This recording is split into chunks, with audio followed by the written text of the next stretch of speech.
41. Alguns judeus que andavam expulsando espíritos malignos tentaram invocar o nome do Senhor Jesus sobre os endemoniados, dizendo: em nome de Jesus, a quem Paulo prega, eu ordeno que saiam. Os que estavam fazendo isso eram os 7 filhos de Seva, um dos chefes dos sacerdotes dos judeus. Um dia, o espírito maligno lhes respondeu: Jesus eu conheço, Paulo eu sei quem é, mas vocês, quem são? Então, o endemoniado saltou sobre eles e os dominou, espancando-os com tamanha violência que eles fugiram de casa, nus e feridos. Enquanto isso se tornou conhecido de todos os judeus e gregos que viviam em Éfeso, todos eles foram tomados de temor. E o nome do Senhor Jesus era engrandecido. Muitos dos que creram vinham e confessavam e declaravam abertamente suas más obras.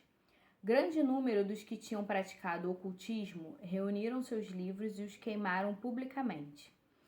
Calculado o valor total, este chegou a 50.000 dracmas. Dessa maneira, a palavra do Senhor muito se difundia e se fortalecia.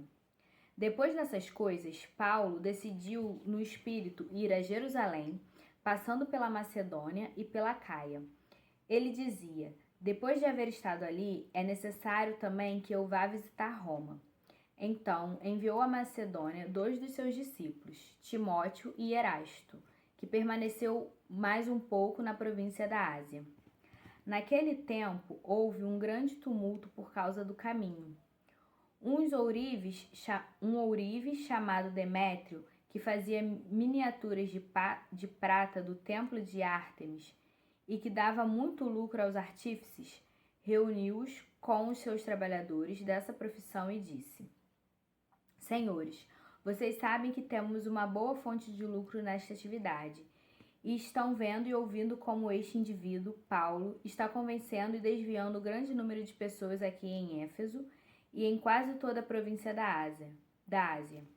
Diz ele que deuses feitos por mãos humanas não são deuses. Não somente há perigo de nossa profissão perder sua reputação, mas também de o templo da grande deusa Ártemis cair em descrédito e de a própria deusa, adorada em toda a província da Ásia e em todo o mundo, ser destituída de sua majestade divina. Ao ouvirem isso, eles ficaram furiosos e começaram a gritar: Grande é a Ártemis dos Efésios! Em pouco tempo, a cidade toda estava em tumulto. O povo foi às pressas para o teatro, arrastando os companheiros de viagem de Paulo, os macedônios Gaio e Aristarco. Paulo queria apresentar-se à multidão, mas os discípulos não o permitiram. Alguns amigos de Paulo, dentre as autoridades da província, chegaram a mandar-lhe um recado, pedindo-lhe que não se arriscasse a ir ao teatro. A assembleia estava em confusão. Uns gritavam uma coisa, outros gritavam outra. A maior parte do povo nem sabia por que estava ali. Alguns das multidões julgaram que Alexandre era a causa do tumulto. Quando os judeus o empurraram para a frente, ele fez sinal pedindo silêncio, com a intenção de fazer sua defesa diante do povo. Mas, quando ficaram sabendo que ele era judeu, todos gritaram a uma só voz durante cerca de 2 horas: Grande é a Ártemis dos Efésios. O escrivão da cidade acalmou a multidão e disse: Efésios, quem não sabe que a cidade de Éfeso é a guardiã do templo de Ártemis e da imagem que caiu do céu? Portanto, visto que estes fatos são inegáveis, acalmem-se e não façam nada precipitadamente. Vocês trouxeram estes homens aqui, embora eles não tenham roubado templos nem blasfemado contra a nossa deusa. Se Demétrio e seus companheiros de profissão têm alguma queixa contra alguém, os tribunais estão abertos e há procônsules. Eles que apresentem suas queixas ali.